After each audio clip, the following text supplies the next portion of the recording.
like it for the NFL or don't. I think there are many ways of showing you're unhappy, because when the NFL saw what was happening, I know exactly. I know that. I've heard that, actually. But, and I don't know why he did. In the middle of the summer, all of a sudden, sitting in a T-shirt in his basement, he came out with this thing about that nobody was even thinking about. He spiked that's vintage Goodell. Nobody was talking about it, and he brought it back to the forefront. I don't understand. He's talking in the middle of the summer. He comes out, and he's sitting there, and he looked, nice, but I wouldn't say like Mariano. He looked nice in his T-shirt. Okay, I don't know if I'd look much worse than that, to be honest with you. I wouldn't wear a T-shirt. I think he would have looked better in a suit and tie. That's why your Twitter game's strong. No, he would have looked better in a suit and tie. If I had any advice, number one, he could have waited till at least the fall, right? But more importantly, I would have worn a suit. Yes. Or a tie, or even an open shirt that's loose, not tight. I got you. Okay, so he came out with this thing, Dave, and everyone's saying, where did this come from now? Right. And the whole big thing started. And he's made a mistake. I actually have a question on your presidential powers. So you may not know this, but during the NFL draft, he said, I'm going to do a charity auction, and somebody can sit in my basement, watch Monday Night Football with me, and the charity will go to COVID. Well, I bid and won. I spent $250,000 to win that charity. I won it fair and square. You rejected it. Well, he wanted no part of you, I know. obviously. So I don't know if you can arrest the guy for that. No, but I think he did that was a wise move. Right? Yeah, by him. It was a very smart move. That's the first nice thing we said about him. Look, he's working hard and everything, but it's, He's the most overpaid strange guy thing. in the history of human beings. Well, he makes a lot of money. A lot of money for a job that a lot of people could do. All right, I have to ask this question because we followed. When you meet world leaders, you stick the handshake on them, and it looks like you're going for the power move. Is that intentional? So before COVID, right now, I guess. Right, now you can't. This is pre-COVID. He's the one. The only one I've shaken hands with in a long time. You, because you stuck your hand out. And I'm saying, what are we doing? But I shook your hand. Yeah. You were tested? I was tested when I came in here. Otherwise, they'd take you out right now. Right. They'll end the interview. Right? Did you notice that? He stuck his hand out. I say, what do I do here? Rather than insult him, I said, fine. I appreciate that. I don't even think. Hey, I immediately ran, washed hands. No, but in the days from like 4 months ago, I just, people don't know that I get along really great with the world leaders. I'm tougher with the world leaders than any president's been. I've been tougher on Russia by far, with the pipeline, with our military, with the oil. We're now the number one energy producer in the world. And there's nobody even close. I've been very tough with Russia. I've been very tough with, China. Nobody's been tough like me with China. And that's not to be tough. That's because for years they've taken advantage, so many countries, not those two only, the whole world, our allies, NATO, the whole world has taken advantage of our country. But despite that, I have a very good relationship with leaders. Because of the handshake?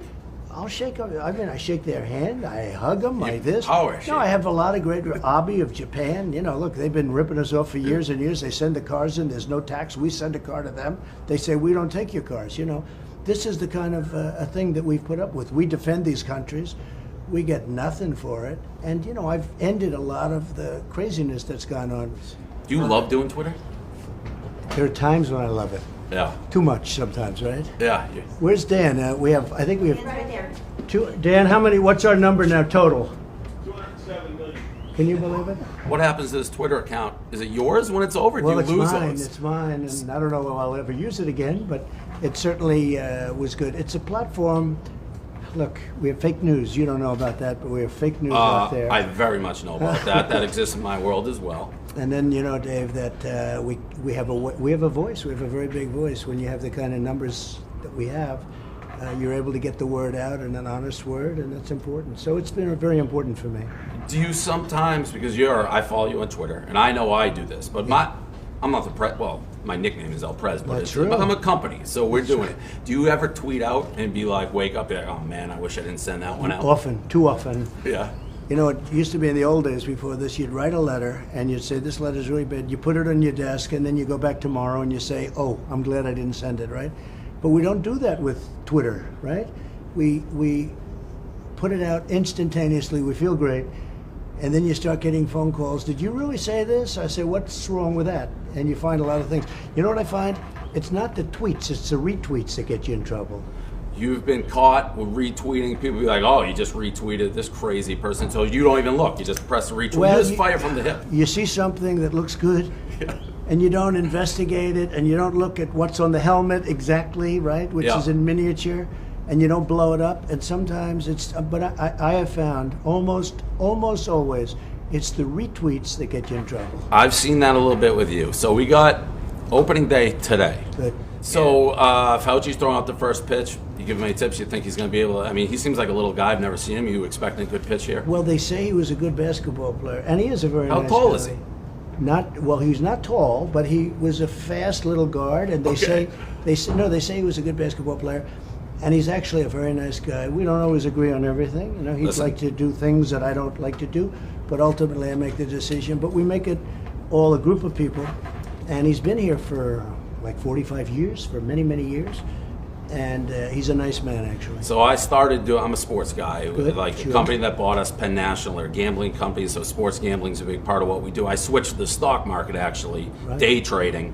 So Fauci's on my X list because every time he talks and says the country should stay inside, my stocks tank. So I don't like that aspect of it. No, he'd like to see it closed up for a couple of years, but that's okay because I'm president. So I say, well, I appreciate your opinion. Now give me another opinion, somebody, please. Overrule. Yeah, you overrule. No, well, you have to. And no, we're open and we're doing well. And I just had a press conference about opening the schools. You got to open the schools. They have a stronger immune system even than you have or I have. Well, that's not saying the much kids. for me. That's not saying much. Yeah, no, I got bad. But they do. They have it. It's amazing. You look at the percentage. It's a tiny percentage of 1%.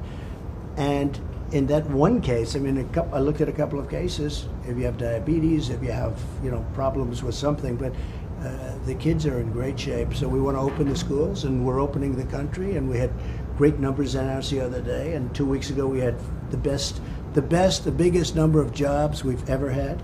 And the month before that, we had the same thing. A lot of good things are happening, and I think it looks like a V.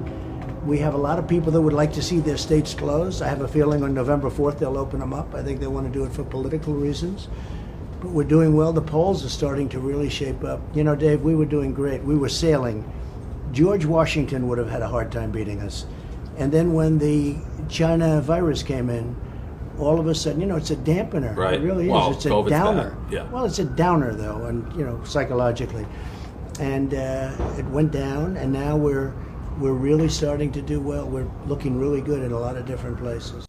I'm sure you've been asked this. It's one of the questions that I had when I was thinking what I would ask you here. Because you, theoretically, for somebody like me who's sports, entertainment, having fun, you had the dream life, seemingly. And there's a part of me that's like, I wonder if he ever, I know the answer is going to be no, regrets it. Because now, you're the most famous person in the world. My guess is nobody ever said, hey, I don't like Donald Trump before he became president. But now everyone has an opinion, and your life has changed forever when seemingly you had the dream life beforehand. I was in so many rap songs, I know. like 79 or something. I was in every rap. This is before I did this, right?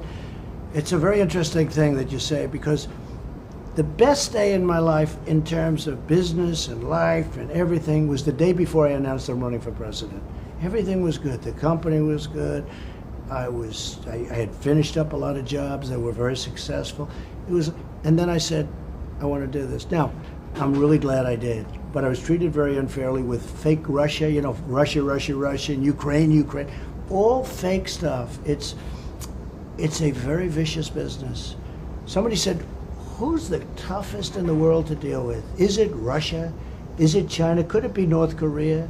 I said, no, the toughest is the United States. It's the toughest to deal with.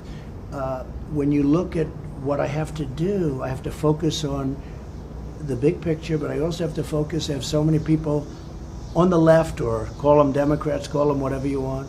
And then you look at what they're doing with cities. Every city is run by a liberal Democrat, and they're going to hell. And we have to do something. We just sent people into Chicago. We sent people into Portland, as we said. We're sending people into New York to help out. It's incredible. But I love doing it. But there was this, phony deal that I was devastated that when I won, because I couldn't have my life. I had a great life, I did. One thing that happened, I was going into a thing called the